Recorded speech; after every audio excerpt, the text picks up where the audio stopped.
Welcome back to another midweek Modern Craftsman.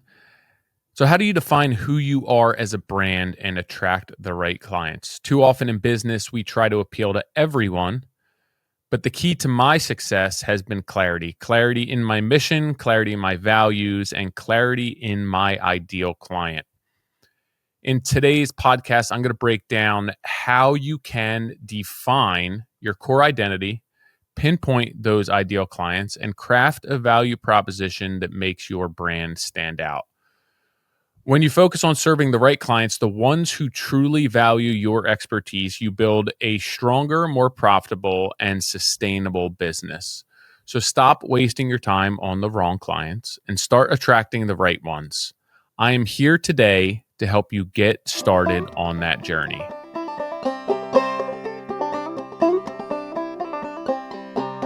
A few weeks ago, I attended the International Builder Show in Las Vegas. Thanks to everyone who came out to all of our events, the Contractor Coalition Summit, reunion, dinner, happy hour, and everyone who met for dinner, for lunch, coffee, said hi, listened to our presentations. It was a really great event. One of the more productive international builder shows that I've been to in a while. I had my wife there with me, so hopefully if you met me, you got to meet her. But I was there, and one of my speaking engagements, one of my presentations was with Sho from Anderson Windows. And she basically did a live interview where she had a handful of questions that she asked me, and I answered them on the spot. And one of the questions that stuck with me is something that we've focused on a lot through our marketing course, our Preconstruction course. And the question was, how can brands effectively define who they are and what they stand for to create a strong value proposition that resonates with their ideal clients? And in short, this seems like a simple question, right? But when I have this conversation with people, or when I begin to explain this, there's so many layers here, and those layers sometimes are not as clear as they should be, right? Where do you start? Where do you end? Where's the first step in this process? You know, it's a bit of a chicken or the egg, which came first type of thing. So what I often see people messing up, right? Where I want to brand my company, I want to understand what my marketing process looks like, what my lead generation systems are. And you start looking to the consumer end of things. And for me, that's not the right way to do this. There's a bit of an overlap, and there's a bit of taking that into consideration at the beginning of this process. But for me, the first step is understanding you, understanding your business, who you are, what you do. To me, that is the first step in understanding how to market yourself, how to create a lead generation, how to intake leads, how to create that value proposition. How can you understand who your client is, who your ideal client is, if you don't understand who you are? It's like, how can you love somebody else if you don't love yourself, right? It's the same type of principle. So in order to create a really valuable and strong system, marketing strategy, value proposition, you can't put the cart before the horse. You have to understand who you are. So there's three aspects of who you are. It's going to be your mission, your values, and your vision. So I'll repeat this, but your mission is why your brand exists beyond making money. I understand we're all in business to make money, but what's your mission behind your business and your brand? Your core values are going to be the things that guide your decisions and your actions within your business. And then your vision is what outlines the long-term impact that your brand wants to make. So again, your mission answers why your brand exists beyond making money. Your core values guide your decisions and your actions, and your vision outlines the long-term impact that your brand wants to make. So now that you start to understand who you are, you can start mixing in the consumer end, right? Where it's like, who's my ideal client? Not every client is the right fit. Even the biggest businesses in the world, the most volume-based contractors, still have a unique and specific client profile that fits them. And typically, it's that client is not the same as somebody who is more similar to like a boutique style company like me, where I have a very specific client. They're typically not the same as a volume-based client. They have unique needs that I can serve, that I serve well, and that's how I make money being a small-scale contractor. Again, the largest companies in the world that do the most volume, they still have an ideal client for them. It's maybe they have a client profile that affords them more volume, but they still have a client profile. And that's the same thing for me. My client profile and my sales funnel just winds up distilling a lot more than a volume-based contractor or a volume-based builder. Neither one's right nor wrong. Challenges with both, pros with both, but that's just the way that it is. So in order to understand your client and who is not your client, you have to understand again what you can do, how you what you do well as a company, and then you need to start digging into what are my clients' problems. What problems do they face? What do they aspire to achieve through our services? And I think as a brand, as a business, once you can define this target audience, you now understand who you are. You have a better idea of who your client is, and now you can begin to create the messaging, the marketing, and the offerings that resonate with this ideal client with respect to who you are as a business and how you make money. So yeah, there's some overlap. Yeah, these things happen at the same time. But to me, the first thing is to figure out who you are. Know yourself. Know yourself, know where you excel, know what challenges you face, know where sometimes you're lacking. It's just not a strength. Like something for me, which I'm just clear with, is that I don't do a ton of work every year. I don't put a ton of work into place. So if a client really wants something started next month, I know that that's a weakness of mine. That's not one of my strong suits. I don't have a massive team and operations that I can just pump out work and start a job next month. So that for me, I understand that. And that's a weakness of mine that is certainly not a strength, but it also helps me shape my client profile. It helps me generate my marketing, my lead generation, right? Even my marketing, it creates scarcity for my marketing. So I can use that weakness as a tactic to market myself in a way that creates scarcity, which, hey, the demand's there, the scarcity's there. Let's sign up because we don't want to miss this opportunity.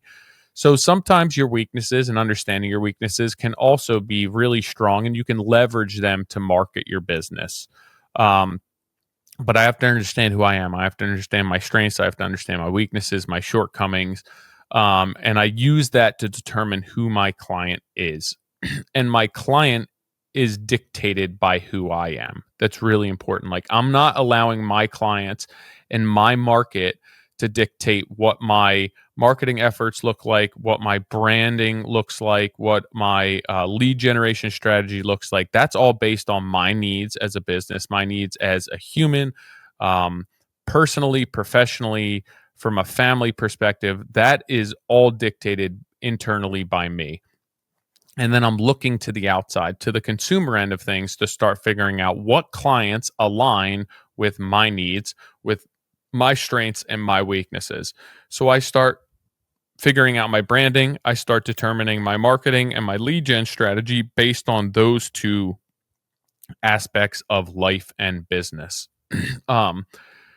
So once you have a better or a clearer identity of yourself, your business, and you better understand who your ideal client is, the next step is to start crafting that value proposition. And you guys have probably heard me talk about this value proposition a lot. If you've taken the coursework, it's something that we stress a lot. And every business has to understand their value proposition. And I'll be completely honest, I always had a value proposition, but I didn't know explicitly that this was what it was. Like, I don't think I called it a value proposition.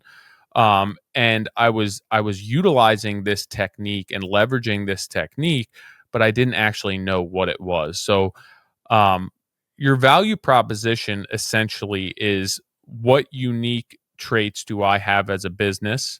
as a person that can serve my clients and will be the reason that my clients hire me and not somebody else. So it's not only just like, hey, what do I do? What do I provide to my clients? Either relief of a problem, um, if it is a price point, if it is cleanliness, if it's attention to detail, whatever it is, what needs am I suiting for my clients that not only are they saying, hey, we want to hire Tyler at TRG, but they're also saying we're not willing to hire anyone else. And that there is everything, right? It's not just why are we hiring them, it's why are we saying no to everyone else. So when you can create a value proposition for your business that basically dictates not only why your clients are hiring you, but why they aren't hiring somebody else, that's when you begin to understand your marketing, your brand, and your lead gen. So all of this, again, it's overlapping and it's a bit of chicken or the egg, cart before the horse, which comes for, all over the place. There's a little back and forth here, but this is the process that I find works best. Understand who you are, understand who your client is, and now understand how those two boxes that we've created can be used to shape our value proposition. So your value proposition is going to directly address your client's needs. Again, highlighting what makes your brand different. And then you should emphasize both the tangible and the emotional benefits that you can provide through your experience. You need to be able to grab and tug on the heartstrings of your clients. That would be more of the emotional aspect of things, but then also grab and tug on those tangible heartstrings, right? Where it's the product that you create, it's the attention to detail, it's the processes that you use, it's your communication. You have to understand them, you have to market those things, and they all have to be integrated and implemented into your brand. The best value propositions are not going to be these long, drawn out value propositions. They're going to be short, simple, direct, and focusing on the meaningful impact of the experience of hiring your business. So a brand that understands itself, its audience, or its consumer has the ability to create a strong, authentic presence within the market. This is going to establish trust with our clients. Once our clients or potential clients trust us, oftentimes that's what they need to hire us, right? You could be more expensive than somebody else, but if they trust you, they will be more than willing to pay the premium because they trust why you're charging a premium for that. If they don't trust you, even if you're 50% more and you're putting 200% more into that project and they don't trust you, they might not hire you, even though that's an insane bargain, because they don't trust your process. They don't trust your systems. They don't know who you are. Your brand presence is not substantial enough. And you have not done the work to build and establish that trust through your branding, through your marketing. So you have to be able to align your message with your audience. And by consistently doing so, this is how you build that trust. It also builds loyalty. It also builds long-term success, a sustainable business. The higher leads to me, right? The higher value lead are the clients who, or the potential clients who come to me and say, hey, we understand who you are. How do we, what does your process look like for taking on work? Can you walk us through that, right? We live next to somebody who did their kitchen. You did a renovation for friends of ours. So we understand everything. Like, what's your system look like for intake of jobs? What's your schedule look like? How do we get on your schedule? These people fit my client profile. They're coming to me. They understand who I am. They're not looking for an estimate. They more than likely had a discussion with these clients about my services, about the experience. So this is a higher value lead for me. And all of the work that I did on the back end on prior jobs, previous years of business, all of that is now creating a more sustainable business where I'm generating referrals and I'm generating repeat clients. And it's based on all of those principles that I put into place. So that's why it's so important for me to sit here and tell you that you need to focus on your ideal client. You need to focus on your business and your value proposition and try not to deviate from that, because it's a very short-sighted decision for your business, because you take a job that you didn't want to take, or it doesn't necessarily fit your client profile, and now that's not creating even if there's more work that comes from it, right? It's not your ideal work, it's not your ideal client. So now you're not only shooting yourself in the foot immediately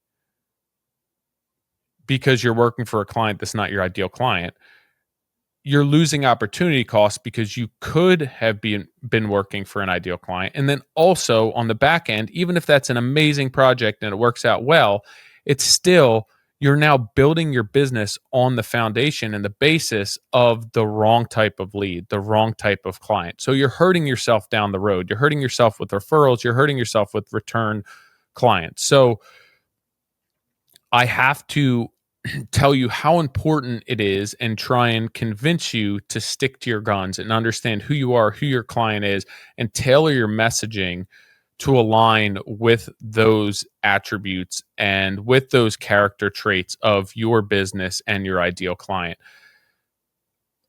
A lot of times we will concede to our client's program or to a program outside of what is ideal for us because we're afraid to tell clients no. We're afraid of shutting the door. We fear shutting the door on clients, that something bad's going to come from that. We fear creating a more or a narrower funnel, a more specific funnel, because what's going to happen when the economy slows down? What if I need more work? What if things dry up? What if this job doesn't work out? And to build a brand and a marketing strategy based around hypothetical situations, I understand this is easier said than done, but these situations and what you're building the basis of your brand off of is not ideal for your business. It's not ideal for your margins. It's not ideal for your processes. And to be honest, it's foolish at best. If you focus on building a brand that can execute an explicit and specific process for an explicit and specific client, you're going to build a more sustainable, more robust, more profitable, and more successful business in the long run, because you're aligning your clients, all your future clients, all your referrals, your expectations, and the results from the outset. And you're aligning that with your needs as a business, with your strengths as a business, with what makes you, right? Your core values, your vision, and your mission. So now your clients align with those things. Your marketing aligns with those things. Your lead generation aligns with those things. And you will create a business that in the long run is far more profitable, far more sustainable, and generates more of the same type of work. So again, this question really was brought on to me during this interview, and it's something that we've dug into before. And I think that a lot of people lose sight of how, like, the sequencing of this and what needs to come first. And there is some overlap, and there is a bit of back and forth. And even after hearing this, you're going to realize, right? Well, as you're generating or as you're putting these systems into place, as you're creating these systems, it's a bit of back and forth, right? You're understanding who you are, and then you're moving more towards who your client is. And then you're realizing, well, this client doesn't afford me that. So now I need to go back to really determining who I am and what's my mission, what are my core values, and then aligning that with, again, your client, and then you're going back to the client, and then at that point you can work more towards your value proposition. And as you develop your value proposition, you might circle back to the client aspect of things, because you might realize that the value proposition that you created isn't necessarily generating the ideal client for you, and there's a way that you can manipulate that to generate a better ideal client profile for yourself. So yeah, there's a bit of back and forth, and this isn't the type of thing where, hey, you know what, I created my mission, I understand my core values, and I have clearly articulated our vision, which then allowed me to identify my ideal client, which allowed me to create my value proposition. That's all said and done. That's in the past. Now I can just work on the marketing and the lead gen, and just, the wheels are turning, and now it's just feeding the machine and sustaining what's going on. No, you're constantly monitoring this, you're constantly inventorying and gauging this, and you're constantly adapting. And it's not always going back to the beginning. It might just be going back to your value proposition, right? Changing that a little bit to dictate and really build a better client lead for you. Or it might be just changing your client profile some, basically, so that it better fits your business and your mission and your core values. So you need to constantly tailor this. You need to constantly be feeding this. You need to be constantly just understanding that there's an evolution of this with your business. Not every day is the same, not every month, not every year. Your business is always growing, it's always adapting, and your systems are always evolving. At least they should be. So this is just a bit of a cheat code to help you understand the things that need to be put in place and how you can build the trust, the loyalty, the return customers, and really that sustained success through branding, through understanding who you are, through understanding who your client is, and how you position yourself and become visible through your value proposition to these clients. So this is how I go through that. This is how I suggest that consulting clients of mine go through this process to understand, hey, who's my target client? Like, what's our target job? What from a numbers perspective does it look like? What trades are we owning in-house? What trades are costing us money? Where are there bottlenecks within our system?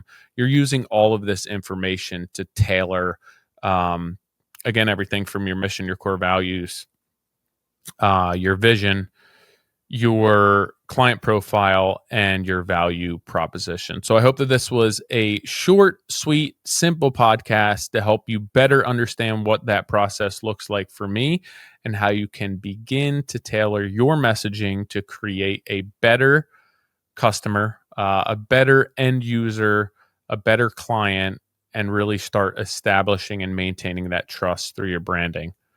All right, guys and girls, as always, I appreciate everything. If you want to check out the blog on this, head over to moderncraftsman.co. Also, if you're going to be at JLC, Nick and I have a few things going on at JLC, which is coming up. Thank you to everyone who has purchased a course, everyone who has reached out, everyone who has supported what we're doing. Head over and check out the website, sign up for the newsletter. Shoot us an email if you have a question, you have a suggestion, how to make the podcast better, how to make this podcast better.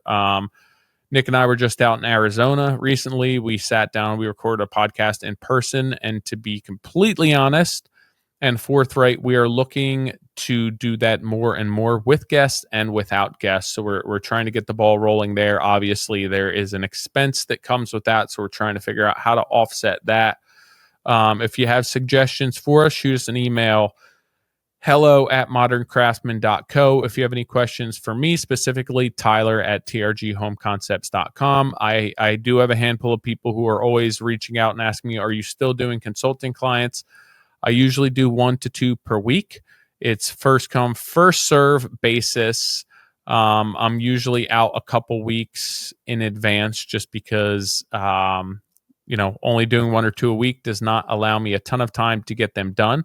So if you are interested in that, I would suggest reaching out sooner than later, and I can get you all the information around what that looks like, or if you have any questions. I think that about covers it for me today. I appreciate everyone I just actually circled back with Doug, and we're reviewing the numbers on the podcast. And midweek is still remaining steady and doing really well. So I am very appreciative of everyone who listens to this week in and week out and emails me and engages with me. It makes all of the hard work worth it, and I appreciate each and every one of you. All right, guys and girls, I'll catch you next week. Have a good one.